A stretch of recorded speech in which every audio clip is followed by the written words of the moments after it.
Hervé Morin à Tours, hier, en fin d'après-midi, accueilli par les cadres de l'UDI d'Indre-et-Loire, mais aussi par Serge Babary, le maire UMP de Tours, qui n'a pas oublié son premier soutien national en date dans le cadre de sa campagne pour les municipales. C'est normal que, puisqu'il est en visite à Tours auprès de ses amis centristes, que je sois là pour l'accueillir. Vous lui rendez l'appareil? Oui, par amitié, puis par courtoisie.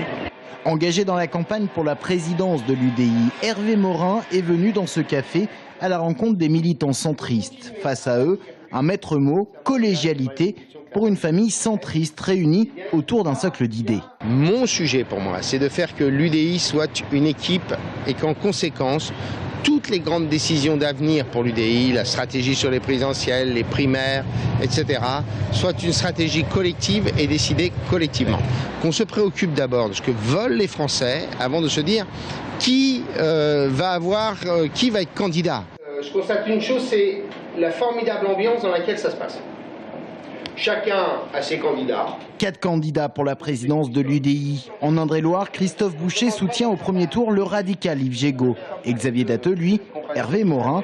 Mais à l'UDI, on l'assure, l'unité est préservée. C'est-à-dire que là, j'ai vu des radicaux, des nouveaux centres, des alliances centristes, des gens qui avaient adhéré à l'UDI directement. Ce soir, j'ai vu tout le monde avec ses questions, tout le monde avec son envie. Et donc je pense que l'UDI est sur la bonne voie.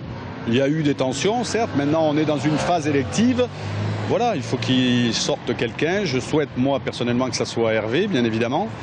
Et puis, s'il y a des tensions, elles ne viendront pas de notre côté, comme auparavant. Quant à Sophie Oconi, son choix s'est porté sur Jean-Christophe Lagarde. Hervé Morin, lui, souhaite plus d'intégration au sein de l'UDI. Ainsi, il démissionnera de la présidence du nouveau centre s'il est élu. Quant au rapport avec l'UMP, le partenariat doit être renouvelé sur la base de la construction d'une majorité d'idées.